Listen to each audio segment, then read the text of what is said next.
Yeah. Engine on. Camera rolling. So yun ang mga best, no, sa lahat ng mga nagtatanong kung magkano nga ba ang ganitong motorcycle, ito ay nagkakahalaga. Dyan sa screen nyo, ilalagay ko na lang para at least meron tayong reference and available din po sila sa hulugan. So ayan, sa tingin nyo, sulit nga ba ang presyo niya ngayon 2026? Comment nyo naman yan, at para dun sa lahat ng mga nakagamit na ng ganitong motorcycle, baka pwede yung i-share dyan sa comment section. Ano nga ba yung mga naging experience nyo sa motorcycle na to? Ayos na siya. So ano mga best, no, sa lahat ng mga nagtatanong, magkano nga ba ang ganitong motorcycle ito ay nagkakahalaga ng 48,000 kapag kinuha nyo ng cash. Available din po sila sa installment. Lalagay ko sa screen nyo para at least meron tayong reference kapag kumuha tayo ng hulugan. So sa tingin nyo, sulit nga ba ang presyo niya ngayon 2026? Comment nyo naman yan, at para dun sa mga nakabili na ng ganitong motorcycle, baka pwede nyo i-share dyan sa comment section. Ano nga ba yung mga naging experience nyo sa motorcycle ito? Ayos na ayos yan.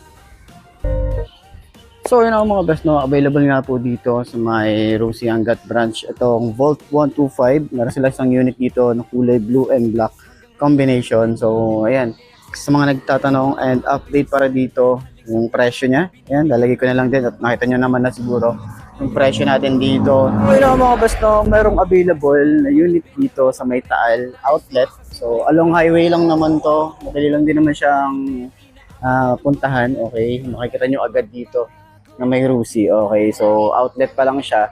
So ganun talaga ginagawa ni Rosie kapag mga outlet, parang viewing lang sila kung marami bang bibili or hindi, pero pag maraming benta, nagiging malaking branch. Okay, so para dito sa may Trek 125, marami din nagtatanong neto at marami din talagang humingi ng walk around neto, pero at least meron ditong isang unit, medyo madumi nga lang, no, akala wag niyo isipin na ano to, no, na second hand, brand new po ito. May putik lang talaga kasi nga nag-uulan.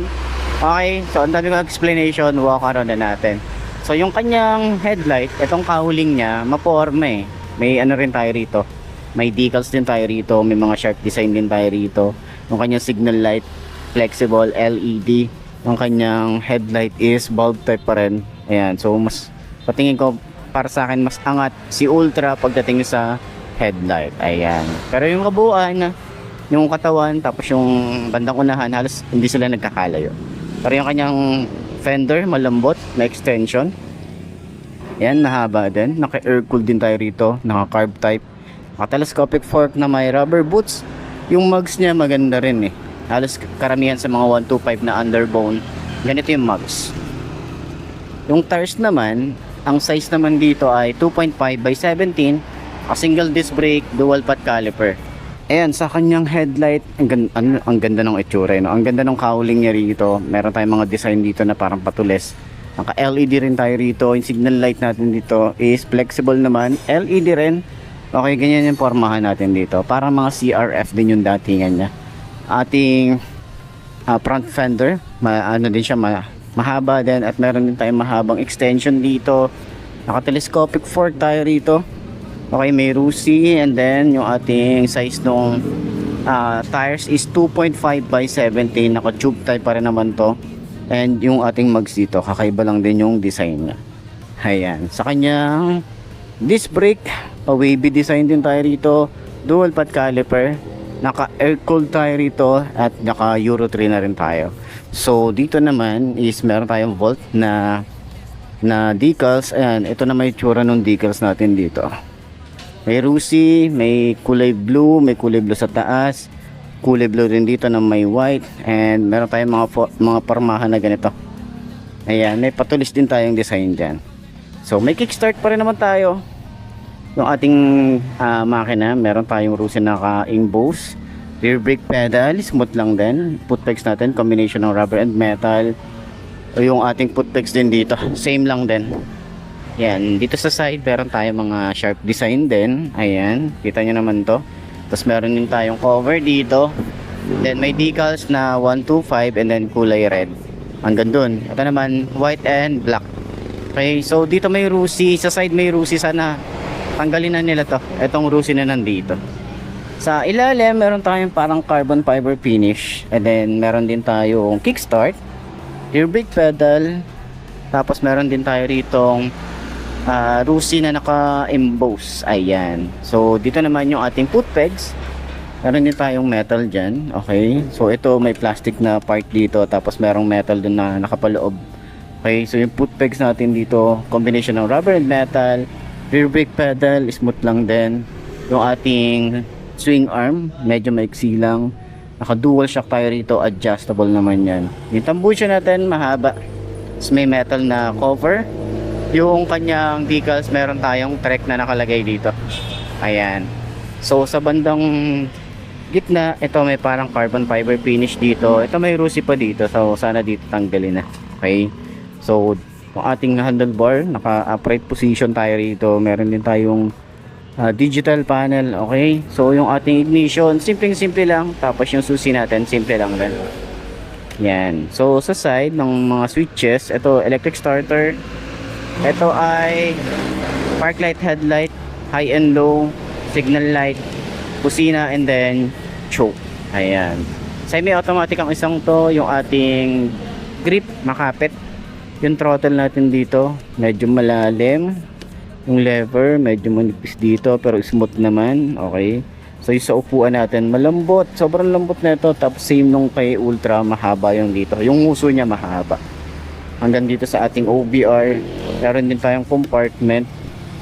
Ayan, wala lang tayo ritong helmet hook, pero kahit pa paano meron tayong mapaglalagyan ng mga gamit natin, mga basic tools. Bucho, medyo manipis lang or medyo maliit lang yung ating elbow. Tapos meron tayong cover na metal. Ayan, may 125 din dito. So naka dual shock tayo rito at adjustable naman. Swing arm, maganda rin.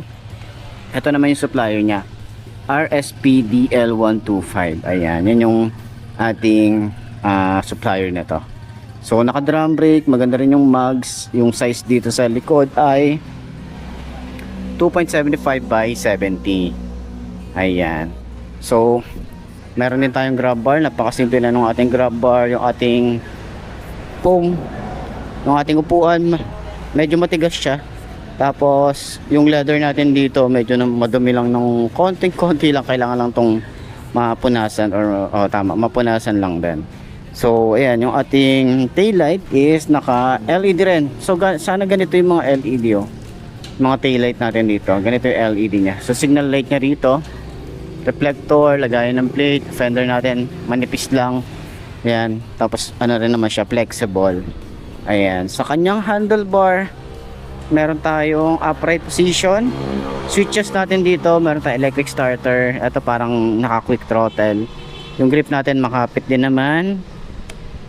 Yung ano natin dito, yung grip makapit. Yung throttle natin dito is mababaw lang din. Ayan, yung lever smooth lang din. Ito naman sa side, naka semi automatic tayo rito. Park light, headlight and off, high and low, signal light, busina, and then choke natin dito. Ayan. So sa kanyang panel gauge, naka analog type. Meron tayo rito speedometer, odometer. Ito yung signal light pag neutral. Ito naman yung pag naka high beam. Ito naman yung ating fuel gauge. May gear indicator dito na maliit na digital. And then yung ating ignition. Simple lang. Okay. Meron naman din tayo ritong compartment. Ayan. So dito rin yung battery, medyo maliit lang yung ating compartment dito. Yung gas tank natin dito, nasa 4 liters lang din.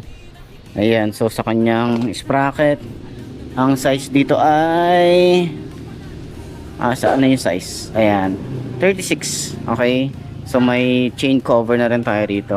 Naka dual head shifter, and then may rusi din na naka-engrave dito, or naka-emboss pala. Ayan, and pwede rin tayo maglagay dito. Yan, basic tools pwede natin isuksok dyan. Yung ating gas tank nasa 4 liters. And then ito naman metal na parang binalot ng goma. Tapos may rusi din tayo rito. Then kakaiba din yung ating tail light. Ito LED pa letter U. Ito signal light. Tapos reflector. Ayan, yung fender natin dito mahaba din, malapad din. Okay, so meron din tayong chain cover.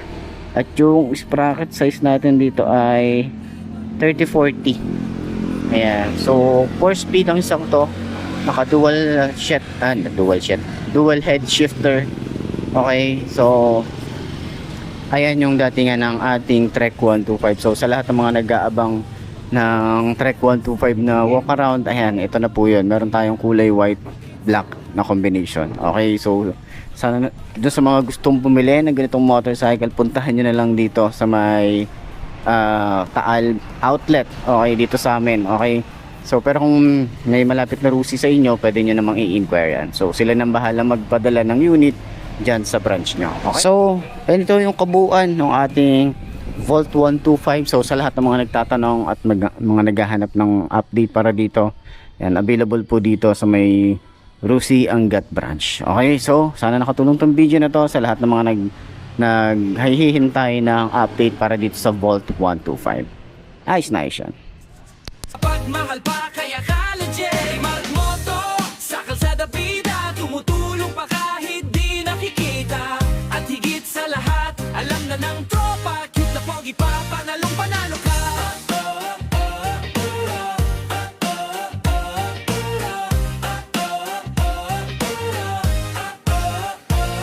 from specs hanggang right feel kumpleto ang detalye acceleration test pati braking may saysay handling sa kurbada binibigay mo lahat para sa viewers mo walang sablay ang ulat hindi ka madamot tips mo ay libre sa baguhan at veterano parehong panalo sige sa simpleng vlog mo daming natutunan kaya bawat content inaabangan ng bayan kahit mapagod di ka hihinto para sa pangarap at pamilya mo sa bawat makina may kwento kang dala I-Mark Moto, ibang klase ka talaga I-Mark Moto, review na astig sa bawat motor tunay ang dating masipag madiskarte, walang katulad mapagmahal pa, respect ang kapalit I-Mark Moto, pangalan ay siga sa mundo ng motor, ikaw ang bida at higit sa lahat, tandaan ng lahat cute na pogi pa, certified alamat